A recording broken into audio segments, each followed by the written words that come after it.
টাকার প্রলোভন দেখিয়ে অনূর্ধ্ব 18 বছরের এক নাবালক ছাত্রকে ভুল বুঝিয়ে একটি বেসরকারি হাসপাতালে রক্ত দেওয়ানোর অভিযোগ উঠল দুর্গাপুরে। বিষয়টি নিয়ে ইতিমধ্যেই আইনের দ্বারস্থ হয়েছে ওই নাবালকের বাবা ও স্কুলের প্রধান শিক্ষিকা।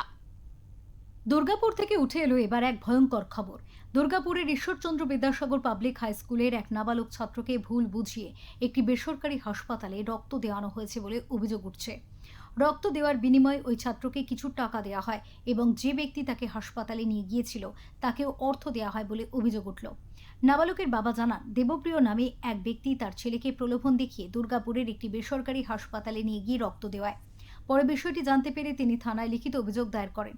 তার দাবি, শুধু তার ছেলে নয়, বিভিন্ন স্কুলের পড়ুয়াদেরও একইভাবে টার্গেট করা হতে পারে। এই চক্রের সঙ্গে জড়িতদের বিরুদ্ধে কঠোর ব্যবস্থা নেওয়ার দাবি জানান তিনি। হয়েছিল বলতে এক দেবপ্রিয় বলে একটা ছেলে আমার বোন ওখানে ছেলেকে কী সব বলে নিয়ে গেছে, গিয়ে ব্লাড নেওয়া করেছে। এখনও টাকা পয়সার লোভ টোপ দেওয়া এই করেছে। এই কমপ্লেনটা করলাম, থানায় কমপ্লেন করলেন? হ্যাঁ কমপ্লেন করলাম। তো ওরা দেখছে এখন হসপিটালে কি হয়েছে, কেন নিয়েছে, কি কাকে দিয়েছে। দাদা, ছেলের বয়স কত? 15 বছর। এর আগে কখনো ব্লাড দিয়েছে? আমার ছেলে 15 বছর কেউ ব্লাড দেয় না, জানতে পারছি। আমার কি বলেছিল আমি জানিও না। আমাকে তো স্যার বলেছে যে স্যার স্কুলের স্যার বলে জানিয়েছে যে হ্যাঁ আপনার ছেলের এই কেস হয়েছে। স্যার বলেছে বলে আমি জানতে পেরেছি। বিদ্যালয়ের শিক্ষক অমিতাভ সরকার বলেন, অর্থের লোভ দেখিয়ে দরিদ্র পরিবারের নাবালক ছাত্রদের রক্ত নেওয়ার অভিযোগ অত্যন্ত উদ্বেগজনক। তিনি জানান, 18 বছরের কম বয়সী কারো রক্ত নেওয়া আইনত নিষিদ্ধ।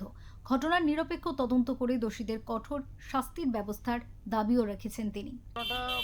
অ্যাকচুয়ালি আমি জানতে পারি মাস তিনেক আগে যে কিছু বাচ্চাকে বিভিন্নভাবে ভুলিয়ে, যে একজন ব্লাড লাগবে এইভাবে ভুলিয়ে ব্লাড নিয়ে যাচ্ছিল বিভিন্ন স্কুলের বাচ্চাদের। তো ব্লাড দিতে নিয়ে যাচ্ছিল। তো আমি যেহেতু ডিআইএসপিতে সার্ভিস করি, তো আমি ঘটনাটা একটু খোঁজ খবর নিয়ে দেখি, হ্যাঁ ঘটনাটা সত্য। তারপরে আমাদের প্রিন্সিপাল ম্যাডামকে জানাই। প্রিন্সিপাল ম্যাডামও একটা জায়গা থেকে তার ইন দ্য মিন টাইম খবরটা পান যে বাচ্চাদেরকে ভুলিয়ে তাদের কাছ থেকে ব্লাডটা নিয়ে যাচ্ছে। এবং নিয়ে যাচ্ছে বলতে ছেলেদেরকে এখান থেকে নিয়ে একটা হসপিটালে, মিশন হসপিটালে, সেখান থেকে নাকি ব্লাডটা নিয়ে যাচ্ছে। এবং তাদের প্রত্যেকের বয়স কিন্তু 18 বছরের নিচে, যেই সময় কোনো হসপিটাল কেন কেউই ওই বয়সে ব্লাডটা নিতে পারে না।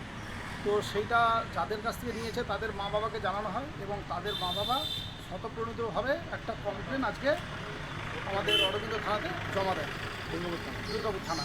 ঈশ্বরচন্দ্র বিদ্যাসাগর পাবলিক হাই স্কুলের প্রধান শিক্ষিকাও এই ঘটনার তীব্র নিন্দা করেন। তিনি বলেন, বিষয়টি জানার পর তিনি অত্যন্ত বিস্মিত হয়েছেন। তার অভিযোগ, দরিদ্র পরিবারের ছাত্রদের অর্থের প্রলোভন দেখিয়ে কাজ করানো হচ্ছে। তিনি প্রশাসনের কাছে দ্রুত তদন্ত এবং দোষীদের বিরুদ্ধে আইনানুগ ব্যবস্থা নেওয়ার আবেদন জানান। ইতিমধ্যেই পুলিশের কাছে অভিযোগ দায়ের করা হয়েছে বলেও জানান তিনি। ঘটনাটা বলতে আমাদের স্কুলের কিছু বাচ্চা আমরা শুক্রবার দিন জানতে পারি যে দুর্গাপুরের একটি নামকরা হসপিটালে গিয়ে তারা ব্লাড দিচ্ছে। তো বাচ্চারা আন্ডার এজের। তো আমাদের খুব সন্দেহ হওয়াতে আমরা শুক্রবারে জানতে পেরে শনিবারই প্যারেন্টস টিচার্স মিটিংয়ে আমি গার্জিয়ানকে ডেকেছিলাম, গার্জিয়ানদের সঙ্গে কথা বলেছি। গার্জিয়ানরা সবাই অবাক যে এরম আন্ডার এজের বাচ্চা, ওরা কিন্তু একদমই ওরা জানে না। 14-15 বছরের বাচ্চা ব্লাড দিয়েছে, ওরা কিছুই জানে না। তো আমরা গার্জিয়ানকে যখন বলি পয়সার বিনিময়ে, মানে আর্থিক, তারপরে যখন আমরা কোয়ারিজ করতে শুরু করি, বাচ্চাকে গার্জিয়ান বলে বাচ্চাকে ডাকুন ম্যাডাম। বাচ্চাকে যখন ডাকা হয় তখন জানতে পারি প্রত্যেকটা বাচ্চাকে 300 টাকা করে দেওয়া হয়েছে। ওরা যদি আবার কোনো বাচ্চাকে নিয়ে যায় তাদের 100 টাকা কমিশন দেওয়া হয়।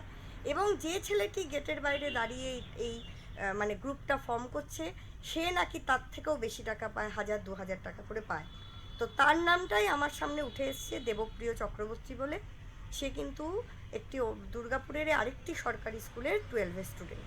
অন্যদিকে রাজ্যের মন্ত্রী অগ্নিমিত্রা পাল এই ঘটনাকে অত্যন্ত গুরুতর বলে উল্লেখ করেন। তিনি বলেন, 18 বছরের কম বয়সী কোনো ব্যক্তির রক্ত নেওয়া আইনত গ্রহণযোগ্য নয়।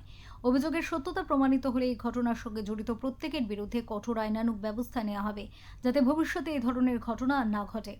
ধন্যবাদ জানাই সংবাদ মাধ্যম যারা এটাকে রিপোর্ট করেছে। আমি ওই মহিলার সাথে, যিনি আমার মনে হয় কোনো স্কুলের প্রিন্সিপাল, তার সাথে আমি কথা বলবো। এবং আমার জেলার মধ্যে যদি এরকম ধরনের ঘটনা ঘটে, এটা অত্যন্ত ভয়ানক।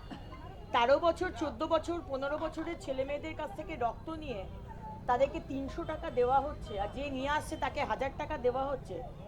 এগুলো কোনো মতেই আমরা সহ্য করব না। স্ট্রিক্ট থেকে স্ট্রিক্টেস্ট পানিশমেন্ট হবে, এটুকু আপনারা ভরসা রাখবেন। স্বাভাবিকভাবেই এই ঘটনাকে কেন্দ্র করে ব্যাপক চাঞ্চল্যের সৃষ্টি হয়েছে জেলা জুড়ে। দুর্গাপুর থেকে সন্তোষ মণ্ডলের রিপোর্ট, ওঙ্কার বাংলা।